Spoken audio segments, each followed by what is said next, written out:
Good morning, Charles. How are you? I'm well, Dan. How are you? I'm great. I'm a little hungry, as I was just saying before we started recording. I'm trying to see if a 2 meal a day schedule might work for me. Today's the first day I'm going to try it, and so I ate a fairly big breakfast. I had 4 large eggs and a good chunk of breakfast sausage, and I don't know what exactly I'll have for dinner around probably 4 o'clock. But I will supplement if necessary with a protein shake and maybe a piece of fruit or two, and see if I can.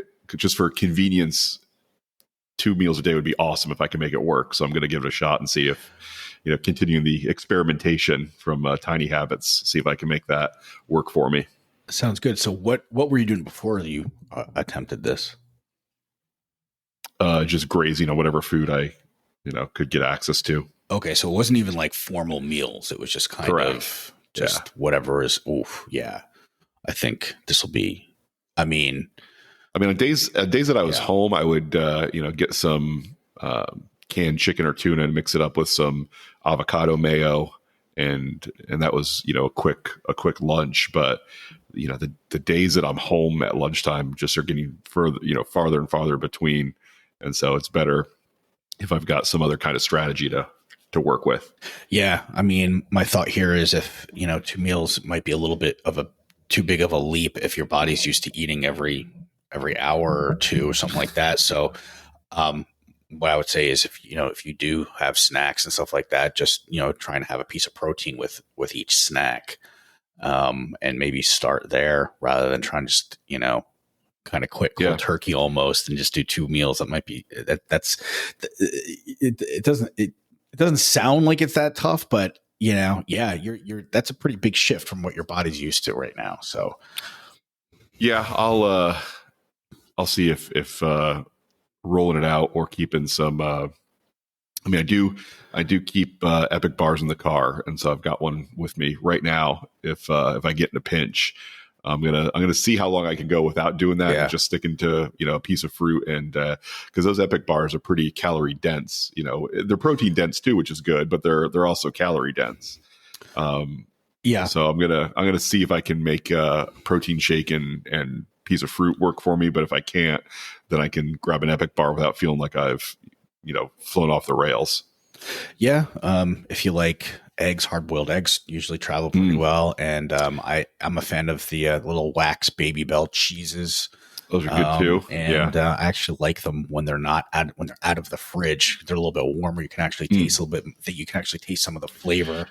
When they're cold, I don't really taste much of it all. But it does, because there's a little bit of protein and fat in there. It does kind of wear off my hunger pangs every once in a while. So, and it travels well.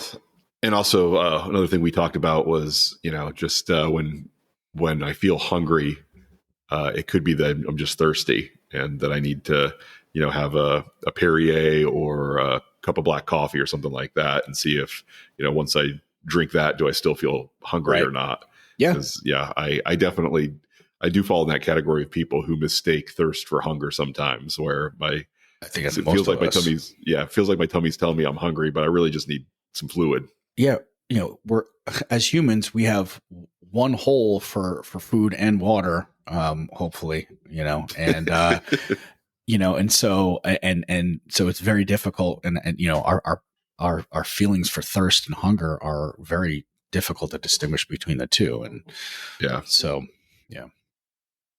all right. So, okay. That's a little update on my proposed eating patterns. What's new with you as far as things are going well? So yesterday I decided to, I'm a member at LA Fitness, and there's a bunch of different branches all over the place around here, which is kind of nice. So if I get bored at one gym, I can, mix it up and go to a different one. And it's not like they have that much different stuff there, but just sometimes just having, a different layout and, new people walking around is just, it's a little bit more mentally stimulating. So I went to one in Sanford yesterday. And as I was walking in, I noticed there was a small little shop next to it that said massage on the side, and immediately my brain was like, yeah, I don't know if I want to go in there. It's probably like a little sketchy place. But then I noticed they had a huge pole and flag out front that said massage on it, kind of like, so a lot of businesses will advertise. And I've actually seen LA Fitness do the same thing. And I'm like, okay, if you're making it that obvious, you're not doing anything shady, most likely it's probably a fairly clean place, and it was, Right. and it's in a decent, area. So I walked over there afterwards and I'm like, yeah, what are the odds it's going to still be open? And it was still open on a Sunday night till 9 p.m. And I was So able to now it's back to shady. right. Yeah. Well, right. So that's what I was thinking. Right. But I'm like, all right, well, the walk-ins welcome. So I just popped my head in there and I was able to get a massage, and it was really, it was very good. I mean, it wasn't like a luxurious type of thing. It was more of like a sports type of, therapeutic type of massage. But I definitely needed it after the gym. And I was like, this is a great discovery. It wasn't a very busy place and didn't look like it was that busy. And the fact that you can like walk in, so many times I've been out and about, after like a long day of walking around, whatever it is, I'm like, oh, I could really use a massage. And then, all the places that, I've had memberships at or whatever, they're always booked, especially on a weekend. It's impossible. Yeah. And most of them aren't open very late. This was a pleasant surprise. So, I found a spot to get some relaxation and relief. That seems to be very flexible with my schedule, and it didn't cost an arm and a leg. So that was a nice surprise. And, that's what went well for me this week. So how about you? I've got follow-up questions. Sure. Was it a 50-minute, and was it considered like a deep tissue or sports massage or a relaxation? What do they call it? So it was a half hour. And okay. I was like, can I just do back and neck? And they're like, yeah, but so it was an older Chinese woman, and she, she's like, yeah, here. And basically it was full body, for a half hour. And it was, not really, it was just massage. And for the standard price, it was $60 for 30 minutes, but I think she went a little bit longer. And she used hot stone, and it was, and it was deep tissue because she was strong. So she just, she's asked, hey, is this good, pressure wise? So I don't think they were any kind of upcharges for any of the extra stuff. But she was able to figure out, find spots on me that I definitely had some lumps under the skin that needed to be worked out. And, it was painful, but good. And so, yeah. And then the thing was, a 60-minute was only $80. So, okay.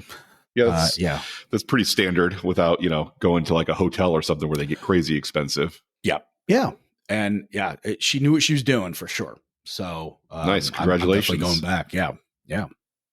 All right. Well, on my side, you and I had our little pre-Podfest, pre-convention get together. Like we've done those 3 times now, and I feel like we're getting better at it, and we're getting better at attending those conventions too. We're able to look at the agenda and look at the descriptions of the sessions and be like, all right, that's filler. That's nonsense. That looks like a good one. That's more nonsense. So many of these, like this convention will be our 3rd one, like I said, and I think it runs starting with the first day for registration. It runs for 5 days, and you and I are only going to go to 3 of the days because the first day and the last day we've just found to be rah filler type stuff and not actually, good sessions that, good breakout sessions that we need to know the information from. So, yep. And, some people might say, well, it's 5 days. You paid for 5 days. Why aren't you going to 5 days? Like, no, the most valuable thing to me is to only go to the things that I will find value in. And just because they're open and they've got a chair for me in an air conditioned room doesn't mean I want to take away from time with my friends or time from work or something like that. It's like, if we can look at this agenda and say, okay, on this 5-day convention, we really only need to be there for 3 days. I consider that a win. And that's more valuable to me, not less valuable. Yeah. And I think, we went through and we did those those days in the previous conventions, and we realized, okay, this isn't what we need right now. And it's not Right. to say that we won't do that in the future. I think a lot of the fluffy stuff is a little bit more of an opportunity to network with other people and connect with other people. And, where we are in terms of our podcast journey is, I feel, networking is always important, of course, but really our focus is on refining what we're doing and getting more active with the letting people know what we're doing and putting some Right. structure around it, and more working on the show rather than working to tell people to network with people at this point. So that's where really what we're focused on for this conference. Yeah, but I think we'll have a good time, and we'll start attending that on Thursday morning this week. And we even came up with a scheme where I'm going to park my car at a nearby Subway so that we don't have to both pay for hotel convention center parking, because I'm cheap like that, and you're willing to go along with it. So that works for me. Yeah. It is. By the way, I just wanted to. Yep. I also wanted to tell you that bad news on the crumble cookies front this week. They have two. They have their classic peanut butter cookie, which is amazing. And they have a French silk pie cookie, where it's a little cookie that looks like an actual piece of like a whole French silk pie, where it's got the crust and then it's filled with like the chocolatey pudding filling and the whipped cream on top and the little chocolate shavings. It's like you're buying a little 3-inch French silk pie. So we'll see if I'm able to resist those. It doesn't look good. Oh, wow. Is there something you could eat instead? Or in addition to? There's lots of things I could eat instead, but I'm not going to. I think my best strategy is to try to sucker my girlfriend into splitting the French silk pie with me, and trying to sucker you into splitting the peanut butter cookie with me. Yeah. I can't do the peanut butter cookie. I'm trying. I've been pretty strict with my weight loss journey, and I've made some progress, so I'm not going to derail that. But feel free to, if you want to give me half of it, I'll take it and I'll just throw it away. So it's okay. Ooh, interesting. Or maybe I'll bring it to you the first day of Podfest. Okay. And you can walk around with it and tell people, my frenemy here gave me half this cookie, and I'm not supposed to eat it. So would you like half of a peanut butter cookie in exchange for putting us on your podcast network? Or so, I don't know. I haven't worked out all the specifics of my plan yet. Boy. But those two sound really good. And, they do sound delicious. We'll see. We'll see if what I look like at the end of the week. Now, again, I have set up myself as Sunday for being my cheat day, so it is possible. It's within the realm of things that could happen that I buy the cookies today or tomorrow and put them in my girlfriend's freezer until Sunday, where we both split them. Oh, and they will be safe in that freezer until Sunday? From her or from me? Either. From her, definitely. From me, I don't know. I know the key combination to her lock. And although having them frozen does make it a little bit harder, because I'm not gonna chew into the thing while it's still frozen. I would have to take more deliberate actions. The ability slider is going to go up, because I would not only have to take it out of the freezer, defrost it, and all that stuff. So it does make it a little more difficult being in the freezer. Yeah, and your motivation goes down, because if you did bite into it, it wouldn't taste as good. I think correct. When it was things that are so cold, sometimes you don't get any flavor out of. So, not that hasn't stopped me before. I'll be honest with you. Sometimes I've done that, but it is afterwards. I'm like, it really wasn't worth it. It is funny, the very effective little roadblocks we can put up or we just let up in our path for, either stopping us from doing the good things we want to do or the bad things. Like yesterday, I went over to her place to borrow a bit for my drill, because she has a better selection of drill bits than I do, which I'm not ashamed to admit. And I went over there and I was like, ooh, last time I went to Target, I picked her up a bag of the Ben and Jerry's frozen cookie dough bites. And I was like, while I'm here, let me take a look and see if she's gotten into this bag yet. Because if she's already gotten into the bag, then I might as well take a piece or two. Sure. Came all the way over here. I open the freezer and see that she had not yet opened the bag. And I'm like, Wow. well, I can't be the guy that, I buy it for, I put it in her freezer for, and then I'm also the guy that rips it open and has the first pice. Thanks for letting me use your freezer basically for my cookie dough. That's basically what you're saying. Yeah, I'm just a piece of crap if I do that. So I was like, all right, well, it's not open yet, so I'll just put it back in the freezer and go on my way. And so that's what I did.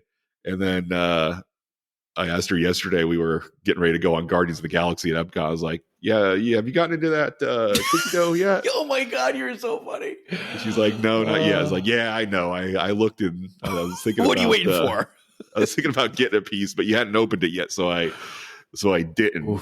Because if it was already opened, then I could pretend like I didn't have any. Not that I would, but I like to have the option open. Yeah, if they really prompts. Yeah, absolutely. Yeah, the prompts and the making it just a little bit more difficult for yourself was enough to keep me under that line of the action line, All right, well, enough about that.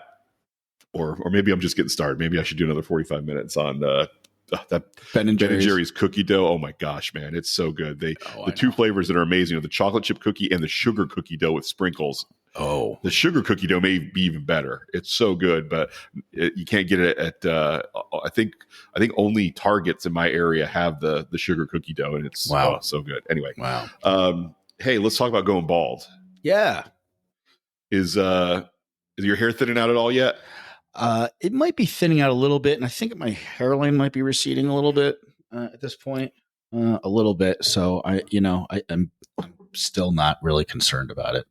Yeah, same. Mine's thinning out a little bit. I notice it when I get out of the shower and I put in the leave-in conditioner that we talked about on the last episode, and so the leave-in conditioner kind of makes the hair sort of clump together a little bit.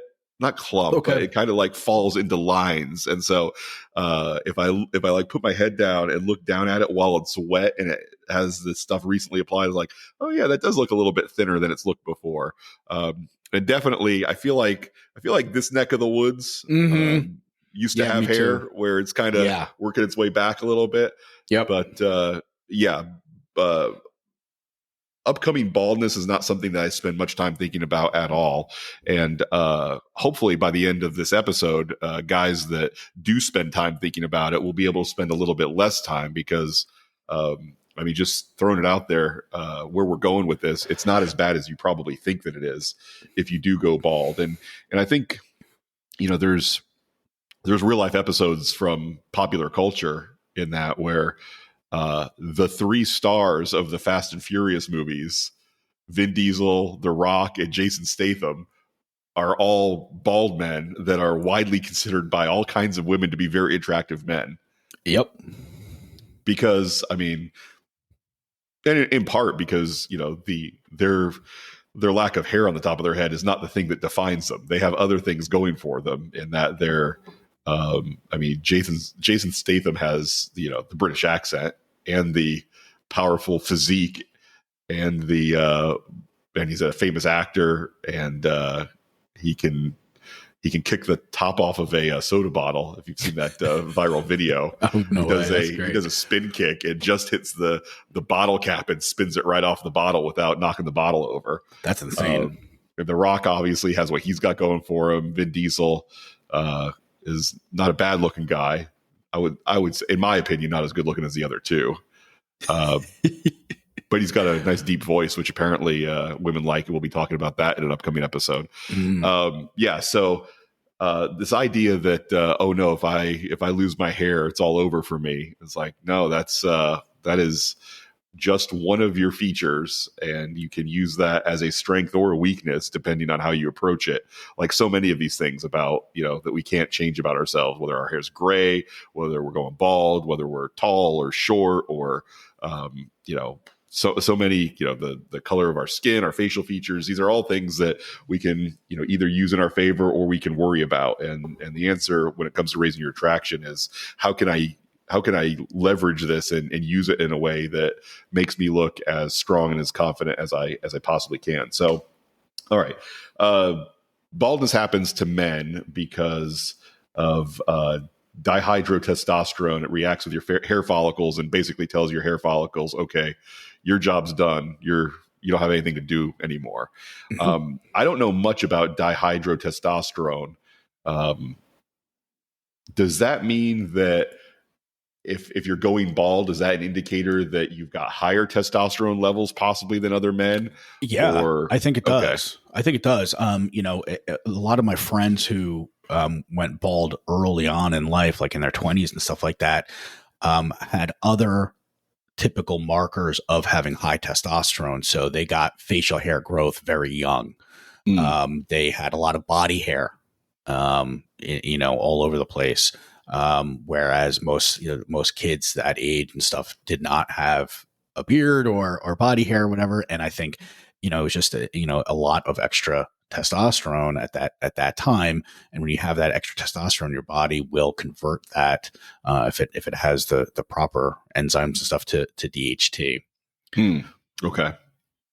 And so what if a guy, goes, has some of those markers of high testosterone and goes his whole life and doesn't really have a significant hair loss? Does that just mean that there's a physiological process in his body where his testosterone or free testosterone or whatever is just not getting converted into DHT, or his hair follicles, just as a biological trait of his, they just don't react to DHT in the same way? Yeah, I can't really answer that one way or the other, but Okay. those would be my logical conclusions as well. Yeah, I haven't looked into that specifically as to the people with high testosterone and still have hair on their head, why that might be. So not sure, but I mean, it could be, a lot of it could be based on diet, because a lot of, I'm seeing, I did a little digging and stuff, and there's certain types of things that we could be getting in our diet.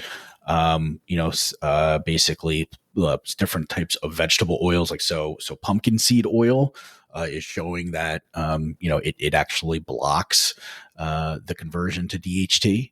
Oh, interesting. And if that does, then what's to say that other foods or other things that people have been eating, or other types of things that people might be doing, could also be blocking that conversion. Yeah, I was just thinking when you were talking about that and those indicators of high testosterone, I was thinking of Mark Sisson, who, he's got a fairly manly looking face to me, and he's getting up there in age, and he's still in incredible shape, and he's still got a very, lush head of hair. At least last time I looked at him, he did. Yeah. And I wonder if all the good decisions that he's making in that kind of primal blueprint methodology, if that's one of the reasons that he's still sitting around with a ton of hair. Could be. And, and of course there's, genes always come into play too. Oh, right? yeah. So, Yeah. That, and then, the whole concept of epigenetics, which is, the ability to activate genes or deactivate genes based on environmental factors, right? So things that we eat, things that we do, things that we put on our skin, things like that, can also turn things on or off. So, I mean, and there are a lot of studies out, looking at different types of supplements and medications and how they affect DHT, and whether they are, affect DHT throughout the body or just at the hair follicle level. Because if it's throughout the body, then you're going to have some unwanted side effects potentially. Yeah, as Dr. Drew likes to often say, there is no free lunch in nature, right? You almost never get something for nothing when it comes to messing with your body's chemistry or physiology. So let's talk about. So let's say you're a guy, you notice that you're going bald or you've gone bald. Well, in this case, we'll talk about a guy who's going bald, and you're still at a point where you've got some decisions you could make, and those decisions. The book mentions 3 of them, but I'll throw a 4th one out too. You could start taking Propecia, which is a medication that blocks DHT, but it seems to be a bit of a sledgehammer where it blocks testosterone. It shuts down testosterone production in your body, and so you have to deal with all the other things that happen. And I'll go on record right now to say if I have to decide between hair or testosterone, I'm picking testosterone every time, because not only do I feel better, do I sleep better, do I have a, even without regular work at the gym, I naturally have a, well, not naturally, I guess it would be unnaturally, have a better body composition just as a result of being on testosterone replacement therapy than I would otherwise. The benefits for me definitely outweigh the idea of having to decide to do something about my bald head. And so that's I know our society does kind of push the narrative that going bald's a bad thing. But then again, it also pushes the narrative of look at The Rock, look at Jason Statham, and look at Vin Diesel. I think, so right. It's a confusing message. Well, actually, if we break down exactly, if we take what you just said literally and say going bald is a problem, I would kind of agree with that, right? Whereas okay, yeah, I see what you're saying. bald yeah. isn't a problem. It's when you're you're fighting it with either like a comb over or you're letting it grow patchy. That the going process. Yeah, I think it's kind of like the awkward stage when you're trying to grow your hair long. There's gonna be times where it just doesn't look that great. So I think rather than kind of holding on to that going part, there's some better options. So one thing you can do, in addition to you've got the Propecia option, which I've heard, a lot of negative side effects that aren't even necessarily tied to low testosterone. Just really? It changes your mood and stuff like that too. I've heard of some guy who developed some, pretty bad skin conditions as a result of it. Well, I mean, I think those are all related to testosterone. Actually, yeah, that's true. So mood, that's true. Low mood. Good point. I know.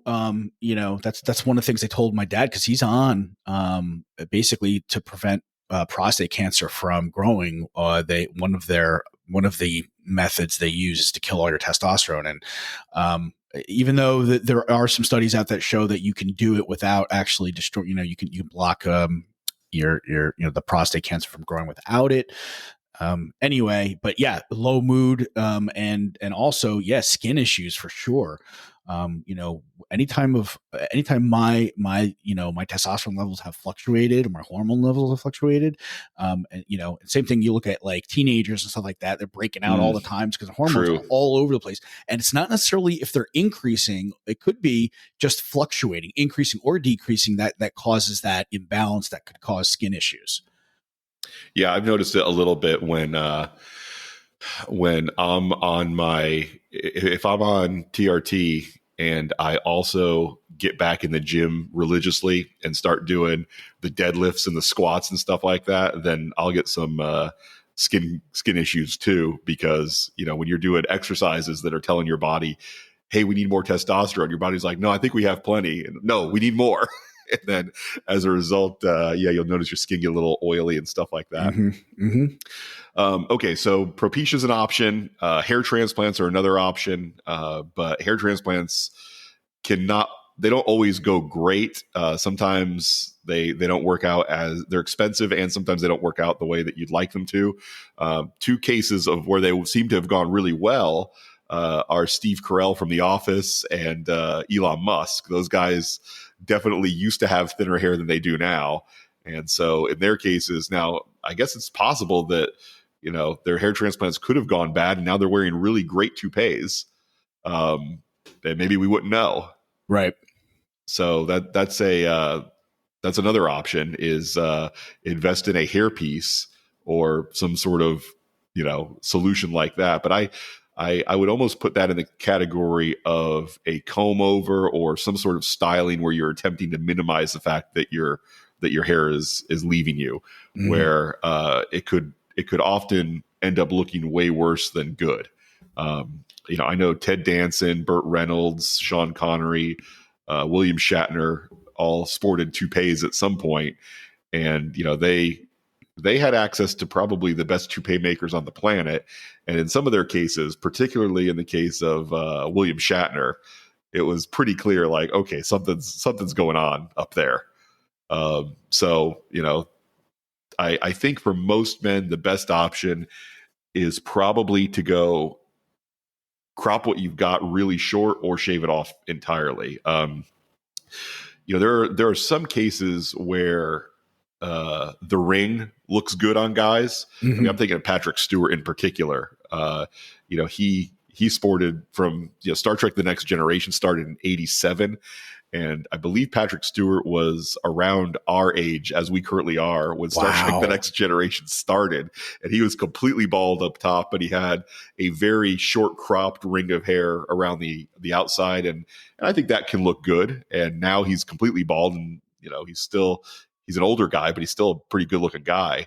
But I would say what I've seen not look great is the Hulk Hogan look, where you've got the hair only down here, but it's gone really long, as well as the comb over, where the guy who used to work at the post office where I used to live, I mean, he had nothing from here all the way over. I mean, he really just had the ring, but he grew it so long and then took it all the way over across the top of his head.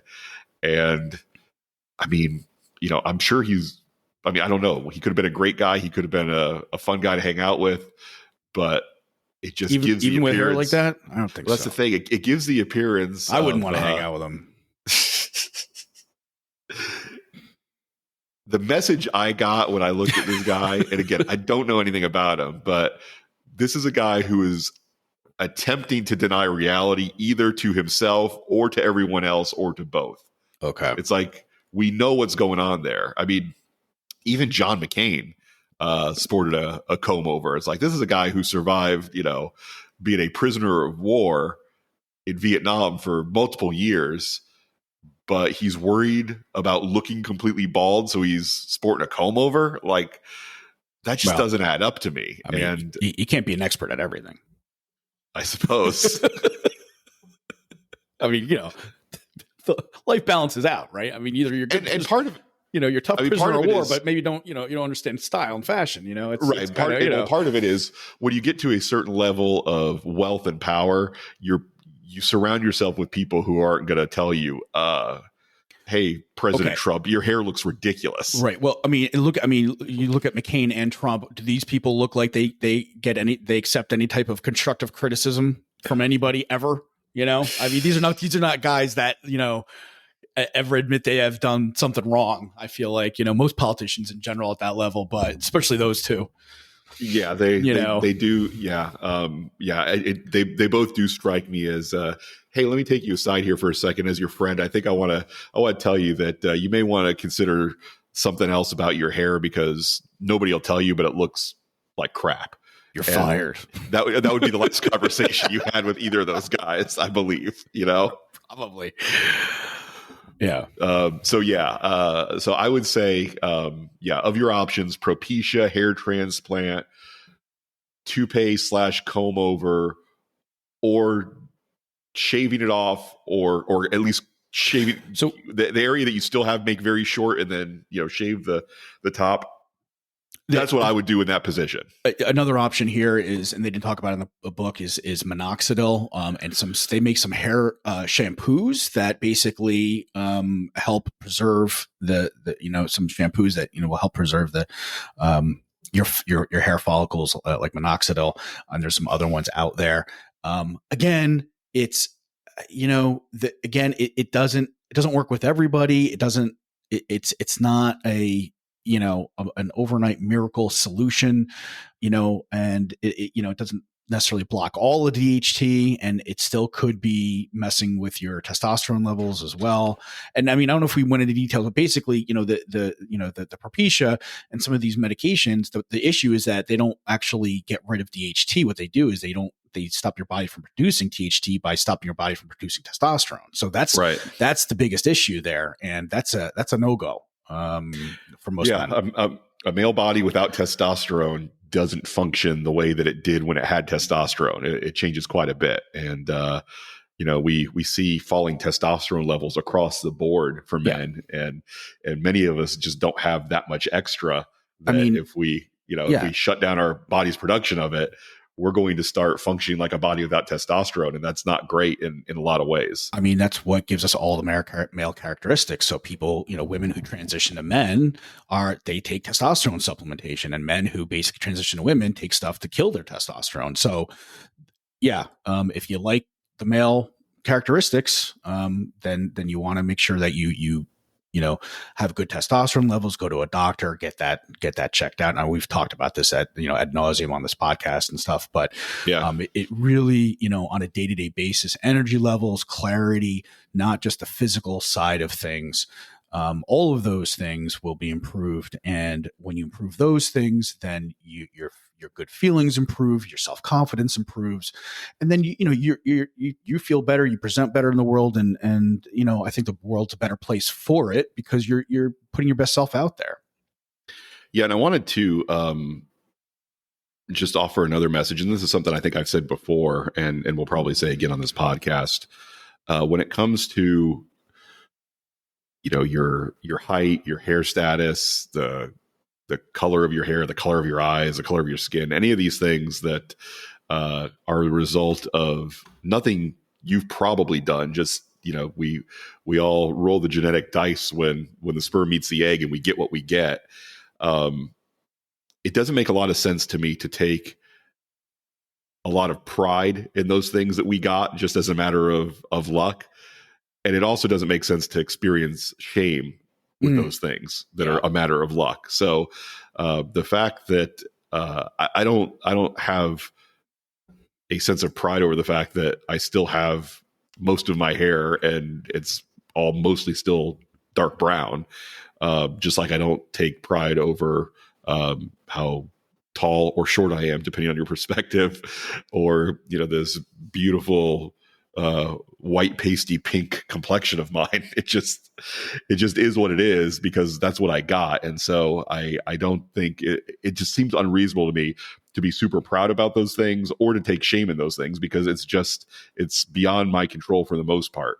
But I think you can be grateful. But I think you can be grateful. Yes, you can be grateful, right? You don't have pride, but I think be grateful because there's always somebody who's gonna, who may not have those things, right? And so, I look at it as, I mean, I had friends who went bald at like 24, and so I'm like, you know what, that could have been me, and I got lucky.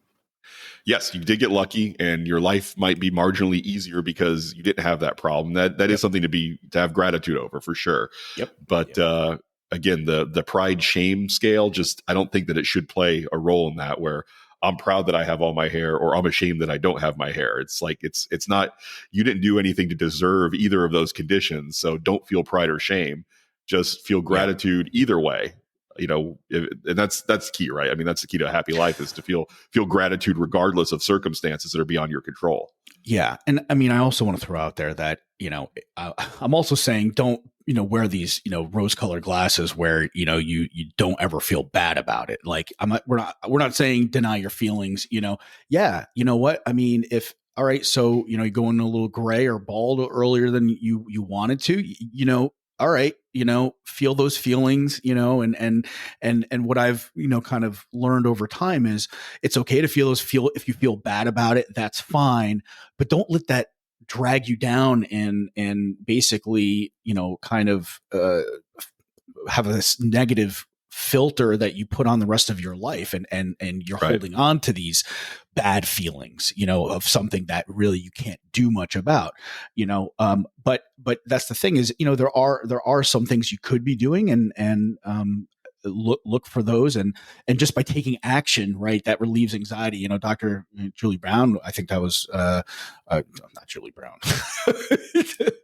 Well, Dr. Julie, she, it was, look, anxiety goes, if you let things spin in your head, that's what builds anxiety. Taking action, doing something, even if it's just like reading about what some options are that you could do, that's going to help relieve some of that anxiety and help those, those bad feelings come about and go away.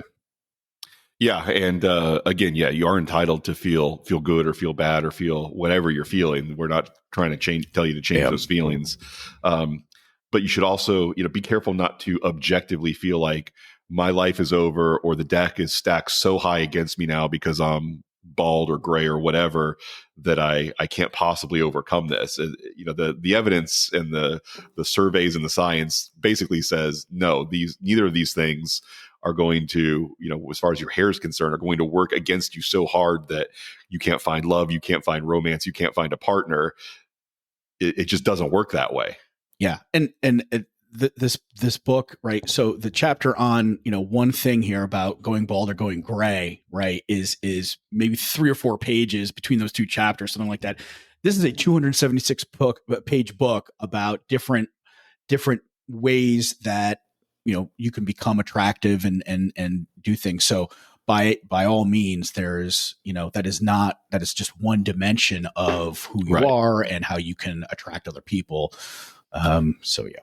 There's your little motivational talk from Charles and Dan this morning. Yeah, absolutely. and again, the science on this is quite clear.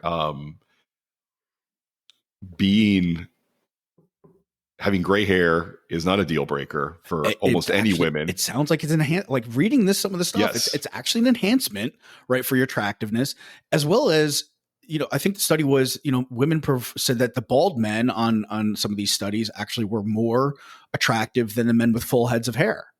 Yeah, the word specifically that it used was men who are bald, men with shaved heads, look more dominant than men that have hair.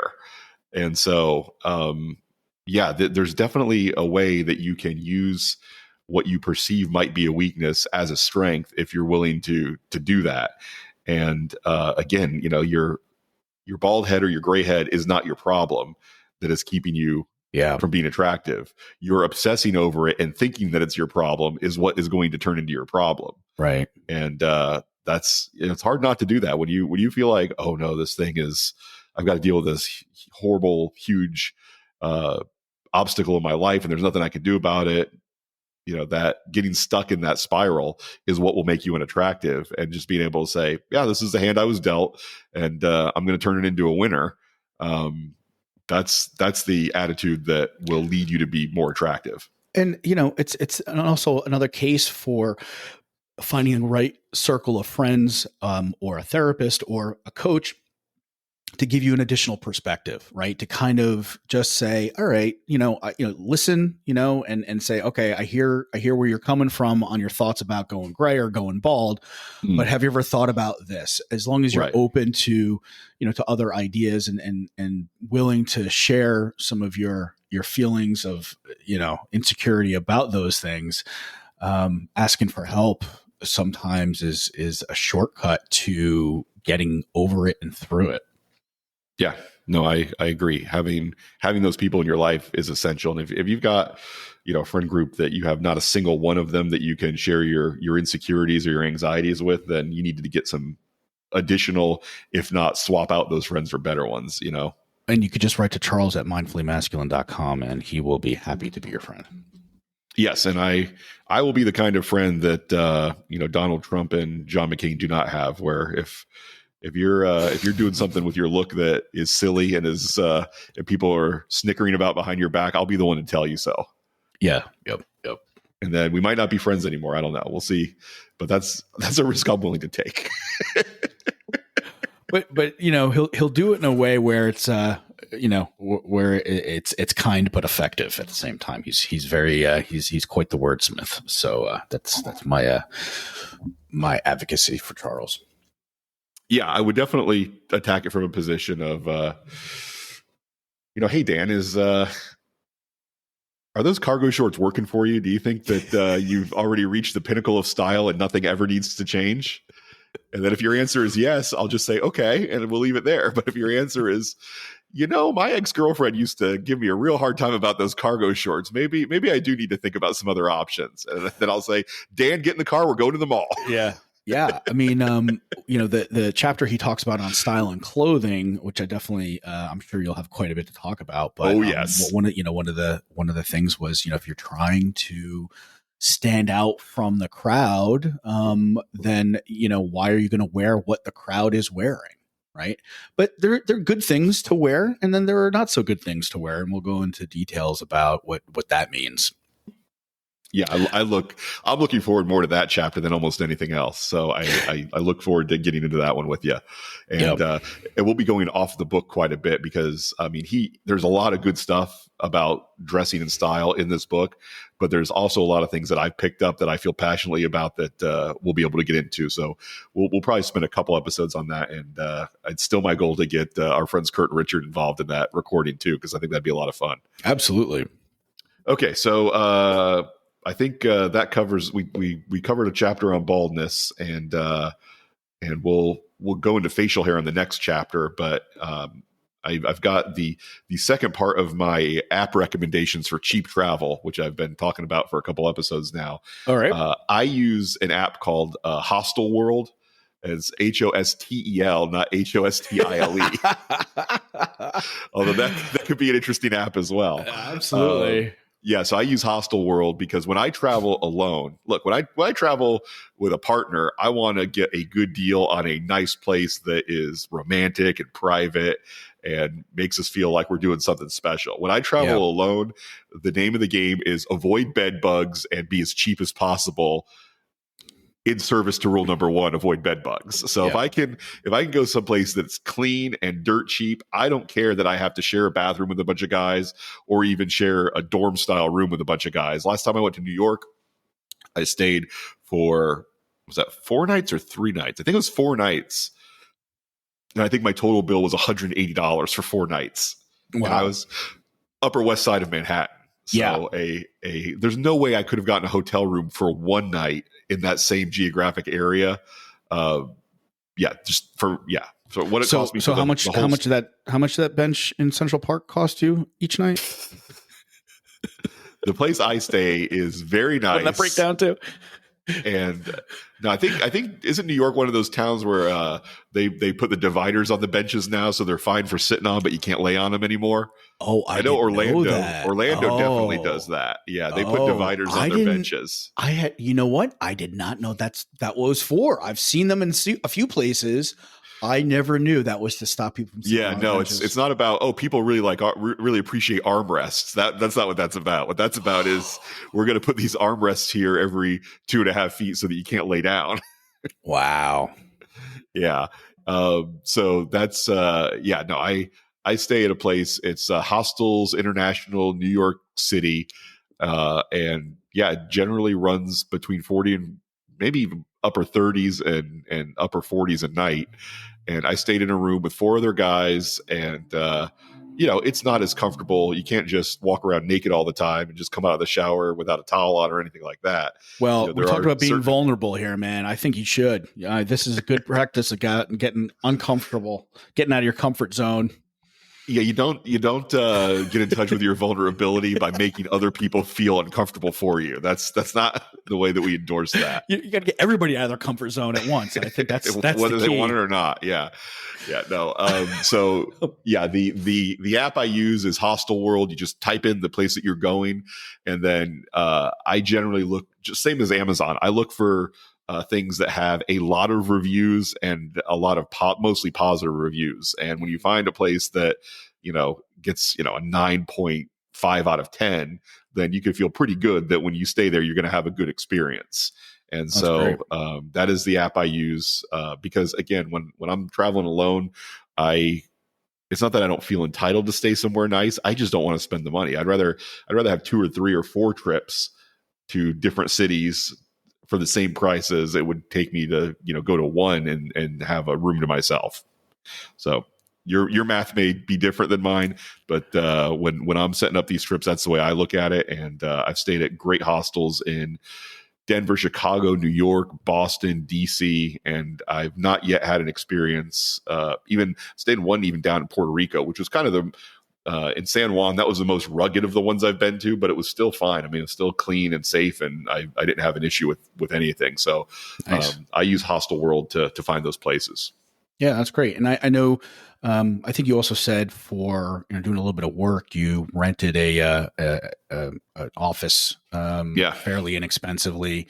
So I know one of the reasons why I like getting rooms in hotels is because if I have to flip up my, do some work, whatever that is, I need a spot to do that. But, renting a co-share a co-work space, Yeah. basically eliminates that, that problem is actually probably a little bit more conducive actually to getting better work done too. Yeah. And a lot of the nicer hostels do have work areas where you could set up. It's just that, because hostels typically have a younger crowd, I feel like there's, when you're in a co-working space where you bought a day pass, there's very little chance that somebody's going to just pull up some music on their phone and start playing it from the phone speaker. So you have to listen to their music on their crappy, tinny sounding phone speaker, where that has happened to me, in sort of the common areas at a hostel before, where it's never happened to me at a co-working space. Because if it does happen at a co-working space, somebody who works there goes, taps the person on the shoulder and says, "Excuse me, could you put in some headphones, please? Could you use your brain, please?" Exactly. You realize your brain and your ears. But yeah, you do realize you live in a society.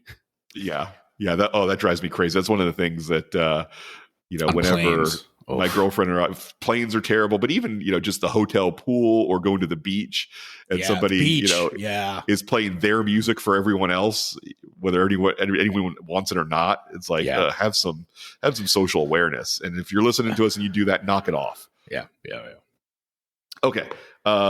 You have an app or a life hack you want to share, Dan, before we break? I know I probably have talked about it before, but I'm still using the Whoop band, which nice to measure my recovery, and it's recovery from strain all day, because you're wearing all day and it's waterproof. You could wear it in the shower and stuff, but it's not just measuring your strain that from your workouts. It's if you had an active day, just shopping and doing a lot of walking around or lifting things, whatever, it measures, your heart rate, your oxygen level, your skin temperature, all these things, calculates your strain. And it's a great indicator for whether, how recovered you are the next day. And I know a lot of us, we've got these regimented, workout plans and things like that. And, so, all right, these days I'm working out. And a lot of times I know I've pushed myself when I haven't been feeling 100% because I've committed to this workout plan. Yep. And, what Whoop will do is it'll show you, all right, you didn't get enough recovery. So you may want to take it easy on the strain. And on those days where you can get a red, orange, or green recovery, on the red days, even if I've got a workout plan, I skip it. And I haven't, and I've ended up making myself, fairly close to being sick from when I do that, or, so tired that my body just shuts down. I can't do anything at that point, can't work, I just got to sleep all day. So I've been able to better balance my workouts with what life is throwing at me.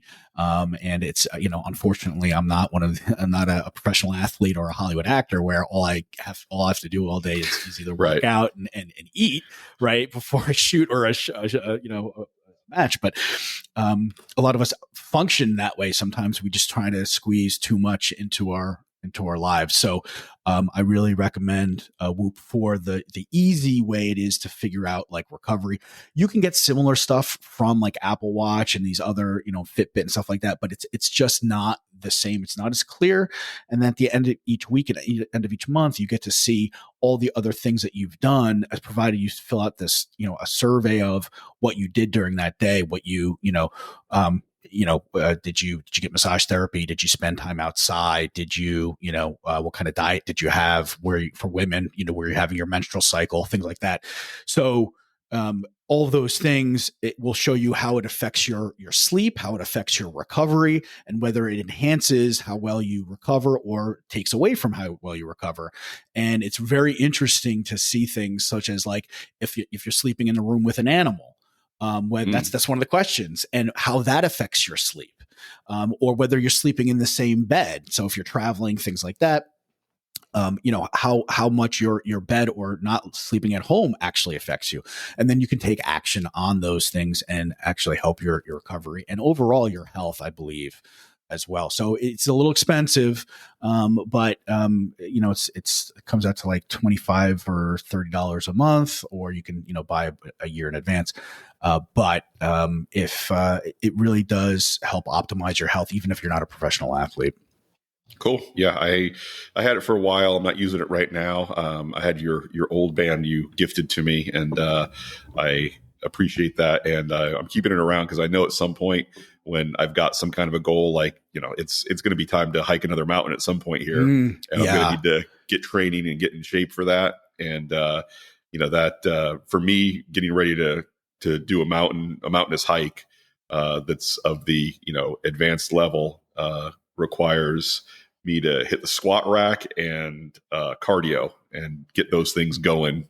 And the Whoop is beneficial for figuring out, okay, is it because some of the cardio that I do, like low impact stuff, like walking, even if it's fast walking or walking on an incline, you can do every day and you can recover from it every day. But when you combine it with, hitting the squat rack, it's a little harder to tell, okay, have I recovered enough that I need to just have a sort of recovery day, or I can go balls to the wall. And the Whoop is helpful for making those determinations. Yeah. We really, part of any type of progress that we want to make with our bodies physically is we have to be consistently pushing the edge of our ability and of our comfort level. And that's where sometimes it can be difficult to determine, hey, did I do too much or did I do just enough? The Whoop will help you figure out, all right, well, I've been, pushing myself too much for too long. I can back off a little. Yeah. Or the opposite's true too. Maybe, you haven't been pushing yourself hard enough where, there's a lot of guys who spend a lot of time going to the gym and just benching the same amount of weight for the same number of sets and reps for years. And their body's not changing much and their numbers aren't going up because they're not engaging in that, stress recovery adaptation cycle that they need to. Yeah, and exactly. The Whoop can clue you in on that too, to say, okay, if you're waking up every day with, recovery in the green, you're probably not pushing yourself enough. Yeah. Yeah. And, the other thing too, is it told me that I was getting COVID before I got COVID. Cause it measures your breathing rate and, your respiration. And so basically when it knows what your norm is, and when it starts to get elevated, for example, you start breathing more often, it means you're taking shallower breaths. So I didn't even feel sick, but my numbers on the Whoop were already going up. And there's some good articles on Whoop's website showing how they also, basically talking about, from the first, when not recent variants, where it doesn't really affect breathing quite as much, but initially, it was an indicator. And I think, also it's going to be similar if you're getting sick. If you drink a lot before, it'll actually, your respiratory rate actually does go up if you've had a lot of alcohol, actually. And so it's an indicator of okay, well, you know what, you have too many nights of heavy drinking. Yeah, that could contribute to actually you can see how it's affecting your body, even though you may not feel it. It's very slight. It's a different of like 14. For me, it was like 14 breaths a minute to like 16 breaths a minute. And I mean, who right? Like, I mean, like who knows? Who notice that? Yeah, nobody. Yeah. But it notices, and then it helps you. All right, okay. Maybe I need to take it easy. Maybe not to have all these drinks for another night in a row, type of thing. So. Yeah. So, look out for at some point, maybe we'll share a link where when you sign up for Whoop, we'll get some money. Right now we don't. And just you're on your own. But Dan and I have both had positive experiences with it. So it's worth checking out if you're trying, especially if you're trying to train toward a particular goal. It can definitely help you, push yourself as hard as you need to, but not too hard. And, it'll give you those indicators that you're on the right track. So cool. All right, Dan, let's call it there for today. And then in our next episode, we'll start talking about facial hair and what to do with that. And maybe in that episode, if we don't spend too much time on faces, we'll talk about penis size. Nice. All right, cool. I will talk to you later. All right, sir. Have a good one. Bye. Bye-bye.